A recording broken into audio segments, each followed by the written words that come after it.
ಮಹಾತ್ಮ ಗಾಂಧಿ ನಗರ ವಿಕಾಸ ಯೋಜನೆ ಅಡಿಯಲ್ಲಿ ಎರಡನೇ ಹಂತದಲ್ಲಿ ಸುಮಾರು 200 ಕೋಟಿ ರೂಪಾಯಿಗಳನ್ನು ಇವತ್ತು ಶಿವಮೊಗ್ಗ ನಗರಕ್ಕೆ ನಾವು ಕೊಟ್ಟಿದ್ದೀವಿ. ಇಡೀ ರಾಜ್ಯದಲ್ಲಿ ಸುಮಾರು 2600 ಕೋಟಿ ರೂಪಾಯಿಗಳನ್ನು ಮಹಾನಗರ ಪಾಲಿಕೆಗಳು ಕೊಟ್ಟಿದ್ದೀವಿ, 13 ಮಹಾನಗರ ಪಾಲಿಕೆಗಳಿಗೆ.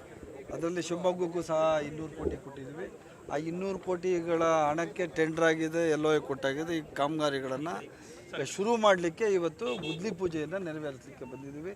ಕಾಂಗ್ರೆಸ್ ಸರ್ಕಾರ, ಸಿದ್ದರಾಮಯ್ಯನವರ ನೇತೃತ್ವದ ಸರ್ಕಾರ, DK ಶಿವಕುಮಾರ್ ನೇತೃತ್ವದ ಸರ್ಕಾರ ಎಲ್ರಿಗೂ ಸರ್ವೇ ಜನ ಸುಖಿನೋ ಭವಂತು ಅಂತ ಒಂದು ಮನಸ್ಸನ್ನು ಇಟ್ಕೊಂಡು ಅವ್ರು ಯಾವುದೇ ಪಕ್ಷಕ್ಕೆ ಸೇರಿರಲಿ, MLA ಇರಲಿ, ಯಾರಾದರೂ ಇರಲಿ, ಆದರೆ ಈ ರಾಜ್ಯದ ಕಡೆಯ ವ್ಯಕ್ತಿ, ಈ 2 tier ಸಿಟೀಸ್ ಅಂತೀವಿ, ಈ ಸಿಟಿಗಳಿಗೆ ಮೂಲಭೂತ ಸೌಲಭ್ಯಗಳಿಗೋಸ್ಕರ 2600 ಕೋಟಿ ಕೊಟ್ಟಿದ್ವಿ ರಾಜ್ಯದಲ್ಲಿ. ಅದ್ರ ಪ್ರಕಾರ ಶಿವಮೊಗ್ಗಕ್ಕೂ 200 ಕೋಟಿ ಹೇಳಿದ್ನಲ್ಲ, ಅದನ್ನು ಇವತ್ತು ಗುದ್ಲಿ ಪೂಜೆಯಲ್ಲಿ ಮಾಡ್ಲಿಕ್ಕೆ ಬಂದಿದೆ. ಸರ್, ಈಗಾಗಲೇ ಸ್ಮಾರ್ಟ್ ಸಿಟಿಯಲ್ಲಿ ಶಿವಮೊಗ್ಗಕ್ಕೆ 1000 ಕೋಟಿ ಅಷ್ಟು ಬಂದಿದೆ, ಸಾಕಷ್ಟು ಡೆವಲಪ್ಮೆಂಟ್ ಆಗಿದೆ. ಮತ್ತೆ ಫರ್ದರ್ ಫಂಡ್ ಆಗುತ್ತೆ, ಹಂಗಾರೆ ವಾಪಸ್ ಕೊಟ್ಬಿಡೋದಾ?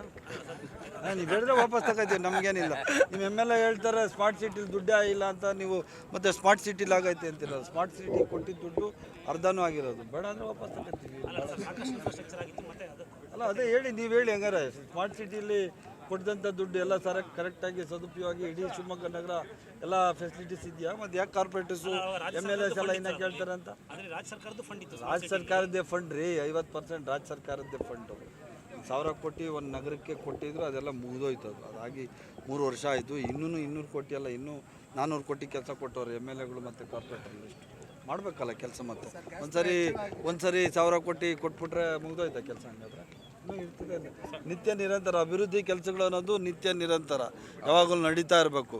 ನಮ್ಮ ಮುಖ್ಯಮಂತ್ರಿಗಳು, ನಮ್ಮ ರಾಜ್ಯ ಸರ್ಕಾರ, ಕಾಂಗ್ರೆಸ್ ಸರ್ಕಾರ ಇವತ್ತು ಯಾವುದೇ ಡಿಸ್ಕ್ರಿಮಿನೇಟ್ ಇಲ್ಲದೆ, ಅಂದರೆ ಮೇಲು ಕೀಳು ಅಂದೆ, ಯಾವುದೇ ಪಕ್ಷದ ಶಾಸಕರಿರಲಿ, ಯಾವುದೇ ಕಾರ್ಯಕರ್ತರಿರಲಿ, ಅವರೆಲ್ಲರಿಗೂ ಸಮಾನವಾಗಿ ಹಂಚಿ ನಗರಗಳನ್ನು ಸುಸಜ್ಜಿತವಾಗಿ ಮಾಡೋದನ್ನೋದೇ ನಮ್ಮ ಉದ್ದೇಶ.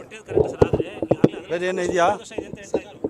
ಗ್ಯಾಸ್ ದರ ಹೆಚ್ಚಳ ಆಗಿದೆ, ಈಗ ಸಾಕಷ್ಟು ವಿರೋಧ ಆಗ್ತಿರೋದು. ಅಂದ್ರೆ ಹೌದ್ರಿ, ಎಲ್ಲ ನೋಡಿ. ಈಗ ಚುನಾವಣೆ ಆಗೋ ತನಕ BJP ಅವ್ರು ಕಾಯ್ತಾ ಇದ್ರು. ಚುನಾವಣೆ ಮೊನ್ನೆ ಆಗಿರ್ಬೇಕೇನೋ, ಮೊನ್ನೆನೋ ನೆನ್ನೆನೋ, ಯಾವತ್ತ ಮೊನ್ನೆ ಒಂದೇ ದಿವಸಕ್ಕೆ ಹತ್ಸಿ ಕೂತಿದ್ದಾರೆ. ಅದು ಯಾರೂ ಕೇಳೋರಿಲ್ಲ. ಈಗೆಲ್ಲ ಹೇಳ್ಕೊಂಡು ಜಾತಿ ಜನಾಂಗಗಳ ಮಧ್ಯದಲ್ಲಿ ತಂದಿಟ್ಟು ರಾಜಕಾರಣ ಮಾಡ್ಕೊಂಡು ಜಾತಿ ಹೆಸರು ಹೇಳ್ಕೊಂಡು ಪೊಲಿಟಿಕ್ಸ್ ಮಾಡ್ತಾರಲ್ಲ. ಹಂಗಾದ್ರೆ ಪಾಪ ಈ ಬಡವರೆಲ್ಲ ಎಲ್ಲ ಹೋಗ್ಬೇಕು? ಯಾಕೆ ಗ್ಯಾಸ್ ಎಲ್ಲಿಂದ ಎಷ್ಟು ತಗೊಂಡು ಹೋಗ್ಬೇಕು? ಎಷ್ಟಾಗೈತೆ? ನಾನೇನು 1000 ರೂಪಾಯಿ ಏನು ಎಷ್ಟು ಏನು ಮಾಡೋದು? ಅಲ್ಲ, ಏನು ಮಾಡೋದು ಹೇಳಿ? 5 ರೂಪಾಯಿ 10 ರೂಪಾಯಿ ಹೆಚ್ಚಿಸ್ರೇ ಎಲ್ಲರೂ ಸ್ಟ್ರೈಕ್ ಮಾಡೋರು, ಗಲಾಟೆ ಮಾಡೋರು. ಈಗ 900 ರೂಪಾಯಿ ಹೆಚ್ಚಿಸವ್ರೆ ಅಂದರೆ ಬಡವ್ರು ಎಲ್ಲಿ ಹೋಗ್ಬೇಕು? ಏನೋ ಸಿದ್ದರಾಮಯ್ಯನವರು ಕಾಂಗ್ರೆಸ್ ಸರ್ಕಾರ ಇವತ್ತು 5 ಯೋಜನೆಗಳು ಕೊಡ್ತಾ ಇದೆ. ಒಂದು ಮನೆಗೆ ಹೆಚ್ಚು ಕಮ್ಮಿ ಒಂದು ತಿಂಗಳಿಗೆ 7,000ರಿಂದ 8,000 ಕೋಟಿ ಹೋಗ್ತದೆ ದುಡ್ಡು.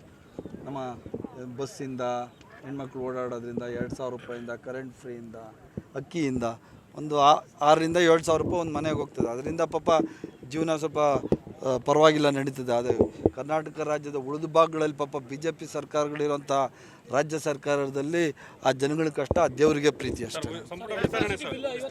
ಅದೆಲ್ಲ ಹೈಕಮಾಂಡ್ ಪೆಟ್ರೋಲ್ ಡೀಸೆಲ್ ಜಾಸ್ತಿ ಮಾಡೋದು. ಎಲ್ಲಿ ವಿದ್ಯುತ್ ಹೆಂಗೆ ತಯಾರು ಮಾಡ್ತಾರೆ? ಅಲ್ಲ, ವಿದ್ಯುತ್ ಹೆಂಗೆ ತಯಾರು ಮಾಡ್ತಾರೆ ಸರ್? ಎಲ್ಲ ಸೆಂಟ್ರಲ್ ಗೌರ್ಮೆಂಟ್ ಪ್ರಭಾವ. ಸೆಂಟ್ರಲ್ ಗೌರ್ಮೆಂಟು ಗ್ಯಾಸ್ ಬೆಲೆ ಜಾಸ್ತಿ ಮಾಡಿದ್ರೆ, ಪೆಟ್ರೋಲ್ ಬೆಲೆ ಜಾಸ್ತಿ ಮಾಡಿದ್ರೆ, ಡೀಸೆಲ್ ಬೆಲೆ ಜಾಸ್ತಿ ಮಾಡಿದ್ರೆ, ಮ್ಯಾನುಫ್ಯಾಕ್ಚರ್ ಮಾಡೋದು ಅದರಿಂದನೇ ಎಲೆಕ್ಟ್ರಿಕ್ ಮಾಡೋದು. ಎಲೆಕ್ಟ್ರಿಕ್ ಬಂದು ತಯಾರು ಮಾಡಬೇಕಲ್ಲ. ಎಲೆಕ್ಟ್ರಿಕ್ ತಯಾರು ಮಾಡೋದು ಅದು ನ್ಯಾಚುರಲಿ ಜಾಸ್ತಿ ಆಗ್ತದೆ, ಪ್ರಪೋರ್ಷನೇಟ್ಲಿ ಜಾಸ್ತಿ ಮಾಡಬೇಕಾಗ್ತದೆ. ಎಲ್ಲ ಕೇಂದ್ರ ಸರ್ಕಾರನೇ ಕಾರಣ ಅದಕ್ಕೆಲ್ಲ. ಅದೆಲ್ಲ ಸರ್, ಅದು ಸಂಪುಟ ವಿಸ್ತರಣೆ ನನಗೆ ಗೊತ್ತಿಲ್ಲ ಸರ್. ಸಂಪುಟ ವಿಸ್ತರಣೆ ಬಗ್ಗೆ ಹೈಕಮಾಂಡ್ ಏನು ನಿರ್ಧಾರ ಮಾಡ್ತದೆ, ಹೈಕಮಾಂಡ್ ನಿರ್ಧಾರಕ್ಕೆ ನಾವೆಲ್ಲ ಬದ್ಧರಾಗಿದ್ದೀವಿ. ಕಾಂಗ್ರೆಸ್ ಪಕ್ಷ ಮುಖ್ಯಮಂತ್ರಿ ಆಗಲಿ, ಉಪಮುಖ್ಯಮಂತ್ರಿ ಆಗಲಿ, ನಾವೆಲ್ಲ ಮಿನಿಸ್ಟರ್ಸ್ ಆಗಲಿ, ಶಾಸಕರಾಗಲಿ, ಕಾಂಗ್ರೆಸ್ ಪಕ್ಷದ ಹೈಕಮಾಂಡ್ ಏನು ಹೇಳ್ತದೆ, ಜನಗಳಿಗೆ ಒಳ್ಳೇದು ಮಾಡಬೇಕು ಅಂತ. ಇಷ್ಟು ದಿನ ನೀನು ಅಧಿಕಾರದಲ್ಲಿರಪ್ಪ ಅಂಥೇಳಿ ಅಷ್ಟು ದಿನ ಅಧಿಕಾರದಲ್ಲಿರ್ತೀವಿ. ಯಾವತ್ತಾಗಲ್ಲ ಶಾಸಕರಾಗಿ ಕೆಲಸ ಮಾಡ್ಕೊಂಡಿರ್ತೀವಿ. ಇದರಲ್ಲಿ ಹೋಗ್ತಾನೆ ಇರ್ತಾರೆ ರೀ, ತಪ್ಪೇನೈತೆ? ಒಳ್ಳೆ ಕತೆ ಆಯ್ತಲ್ಲ, ಯಾಕೆ ಹೋಗ್ಬಾರ್ದು ಅಂತೇನು ಕಾನೂನು ಇದೆಯಾ? BJP ಸರ್ಕಾರದಲ್ಲಿ 3 ಜನ ಮುಖ್ಯಮಂತ್ರಿಗಳು ಚೇಂಜ್ ಮಾಡ್ತಾರೆ. ಹಂಗಾದ್ರೆ ಕ್ಯಾಬಿನೆಟ್ ರೀಶಫಲ್ ಆಗಬಾರ್ದಾ? ಸಿಗಲಿ ಅವಕಾಶ, ಬಿಡಿ, ಎಲ್ಲರಿಗೂ ಸಿಗಲಿ, ಅದರಲ್ಲಿ ಏನಿದೆ. ಹೆಚ್ಚಿನ ವಿಡಿಯೋಗಳಿಗೆ ಪ್ರತಿಧ್ವನಿ ಯೂಟ್ಯೂಬ್ ಚಾನೆಲ್ ಸಬ್ಸ್ಕ್ರೈಬ್ ಮಾಡಿ, ಬೆಲ್ ಐಕಾನ್ ಕ್ಲಿಕ್ ಮಾಡಿ.